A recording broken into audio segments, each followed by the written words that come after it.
hours over any video project we have ever done on the channel. But when you look at the totality of this franchise, the story of FNAF really boils down to the story of one man, William Afton. His successes, his failures, his rise to becoming co-owner of one of the most successful restaurant franchises in the world, and his eventual fall to the monsters he helped create, only to then be reborn in a new digital form later. So sit back, grab some popcorn, or your pitchforks if you're the type to get upset when I say something controversial, and make sure that you subscribe, since this is going to be a video that you're going to want to come back to a few times in order to fully dissect. Without any more waiting, I present to you the story of a loving, obsessive father who slowly descended into madness, and along the way discovered the secret to eternal life.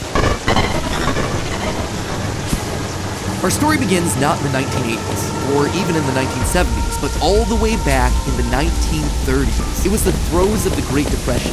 People were in desperate need of cheap entertainment, especially in Utah, one of the states hit hardest, fourth highest unemployment in the nation and full of transients. People looking for work in Salt Lake, finding none, and ultimately moving on to find their fortunes out in California. People were tired and they were hungry, but as they traveled, there was one thing that could lift their spirits. A simple roadside attraction called Fredbear's Singin' Show. The ads were plastered all over town, featuring an animated bear drawn into popular pie-eyed cartoon style for characters at the time. He resembled cartoons like Mickey Mouse, Felix the Cat, Betty Boop. It immediately said that this, Fredbear's, was a place where you could bring the family. And the price, honestly, couldn't be beat. For 50 cents, you could get food and entertainment as you watched the local trained, real-life dancing bear perform on stage. Normally, you only got to see dancing bears at large traveling circuses like Barnum and Bailey, where the tickets would go for about $1. That's $1 without food. But this was a smaller show, the type from the Von Brothers or the Robbins Brothers, where tickets would sell for just a mere 50 cents. Watching that bear do tricks on stage brought a glimmer of joy at a time when so much was wrong with the world. The simple show would go on for years, bringing happiness to hundreds of travelers passing through looking for a quick meal. But it left a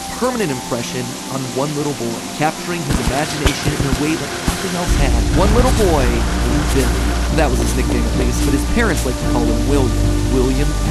The bear could dance, could sing. For decades, William dreamed of recreating that moment of bringing a musical bear to life, but how? William was smart, without a doubt. He had a keen mind for business, but he wasn't the most creative. How do you make a singing, dancing bear come to life? The best he could do was using rudimentary costumes. We know, based on the retro poster that was hidden in security breach, that at least at one point, Fredbear was an actual bear. Dancing bear shows were a real form of entertainment. The only problem is that, timing-wise, none of our main characters would be the people in charge of that business in the 30s and a series of pizza restaurants in the 80s without them just being extremely old. Best case scenario, if Afton's running the singing show when he's 18, that still puts him at nearly 70 when the first pizzeria opens and his murder spree begins. It just doesn't make a lot of logical sense because he doesn't become immortal until his first death in Springtrap. That's why I suspect that Fredbear's Singing Show was either a family business that Afton then carried on to a new generation, or something that he saw as a kid and just wanted to recreate when he grew up. William was inspired by the work of Walt Disney, who throughout the 50s and 60s was pioneering the use of mascot suits throughout his theme park. The big innovation? Suits with 5 fingers. This allowed the performers wearing the suits to use their natural arms and hands to interact with the guests, as opposed to the older models where the arms would just hang limply by their sides. Finally,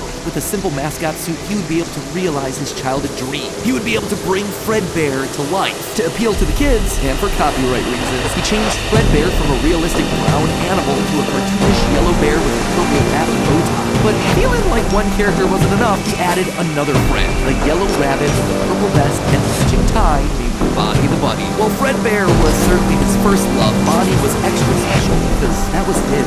It was an original character that he had created from scratch. And I do mean scratch. William's hand-sewn costumes were rough, with seams and stitches visibly showing. It's a handcrafted suit. You can see the seams and everything.